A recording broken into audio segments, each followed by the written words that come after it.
Sobat Nusantara, kembali lagi di podcast kami, Kelompok 3A. Hari ini kita bakal ngobrolin satu topik yang sebenarnya cukup klise.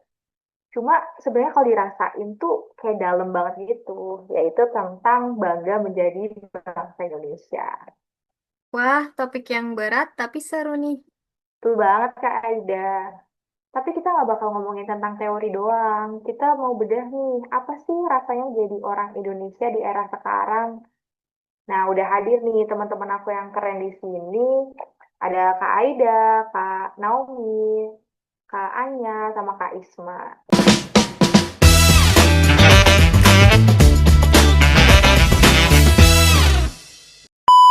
Gimana Kak? Apa kabar semuanya Kak? Halo, Halo, kabar baik-baik, baik, baik. Kak. Baik, Kak. Oke, baik ya. Jadi kita langsung aja nih. Gimana sih Kak pendapat kalian kalau dengar kata bangga berbangsa? Kayak yang muncul di kepala kalian tuh pertama kali apa? Bisa dimulai dari Kak Aida dulu deh. Gimana Kak yang paling cinta budaya Kak? Oke, kalau dari aku simple aja sih. Bangga itu ketika aku sadar kalau Indonesia itu kaya. Bukan cuman duit ya, tapi kayak rasa. Coba deh, dari Sabang sampai Merauke, makanannya berbeda, bahasanya berbeda, bajunya berbeda, adat berbeda. Tapi anehnya, kita bisa nyambung satu sama lain. Itu sih yang magic banget menurut aku. Setuju sih, Kak Ida. Aku mau nambahin, kalau menurut aku bangga itu artinya menerima. Kita tahu kan negara kita ini banyak masalah. Kayak contohnya tuh macet, banjir di mana-mana, terus ada debat medsos. Tapi rasa bangga itu muncul ketika kita tetap mau bertahan dan berkontribusi buat benerin itu semua. Jadi cintanya tuh nggak cinta buta. Ih, dalam ya Kak Naomi. Kalau aku sih lihatnya dari sisi dunia ya. Sekarang lihat deh, Indonesia kan sering tuh jadi sorotan dunia. SEA Games kemarin sukses berat. Atlet-atlet kita juga banyak yang juara. Di situ aku kayak ngerasa, wah, gila nih negara kita keren banget ya. Identitas kita tuh mulai dipandang hormat gitu sama orang luar. Nah, itu poin menarik ya, Kak ya. Kita sering bilang bangga, tapi buktinya apa? Masa cuma teriak merdeka setahun sekali? Menurut Kak Isma gimana nih, Kak? Wujud bangga yang real di kehidupan sehari-hari itu kayak gimana, Kak? Ini penting banget ya.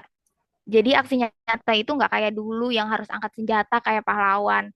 Kalau zaman sekarang aksi nyata itu bisa dengan beli produk lokal, terus kayak beli sepatu dari Cibaduyut misalnya, terus ngopi kopi dari produksi dalam negeri. Itu tuh ngebantu banget secara nggak langsung untuk perekonomian bangsa.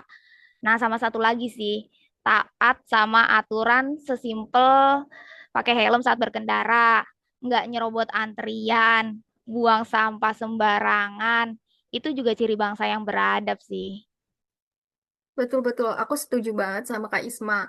Tapi jangan sampai lupa melestarikan budaya. Minimal nih, jangan malu kalau misalnya kita pakai baju batik saat kita ke tempat kerja ataupun kita kondangan. Atau seenggaknya bangga ngenalin makanan Indonesia ke teman-teman luar nih. Setuju banget aku, Kak. Nah, kalau dari sisi dunia maya, gimana nih Kak Anya nih? Kan katanya Kak Anya anak sosmed banget ya. Tahu aja sih Kak. Nah, di era digital ini wujud bangga berbangsa itu bisa dimulai dari hal kecil ya. Misal kayak jaga jempol gitu. Maksudnya kita jangan gampang ibarin hoax. Serius deh, itu bisa bikin negara benar dan positif. Terus kita juga bisa lawan konten negatif sama eh, pakai konten positif gitu. Nah, itu baru namanya digital nasionalisme bela negara lewat.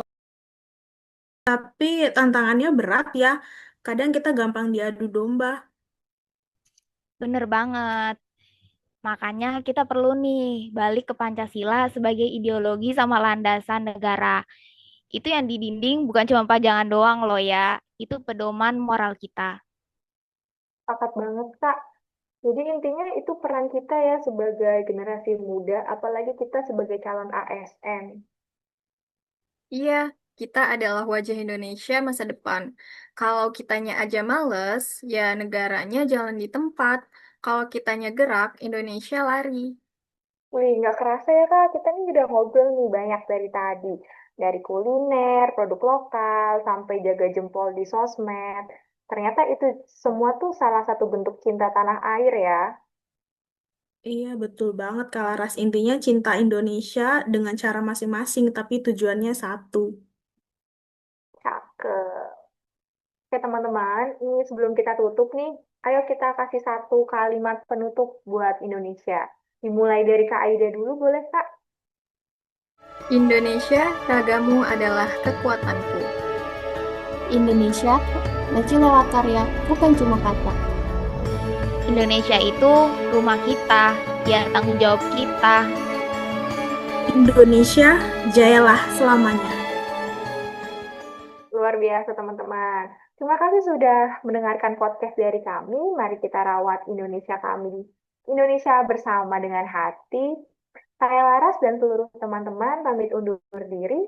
Sekian podcast dari kami. Semoga dapat menumbuhkan rasa cinta tanah air bagi kita semua yang mendengarkan. Sebagai penutup, ada kami bangsa berbangsa Indonesia Merdeka. merdeka. Merdeka.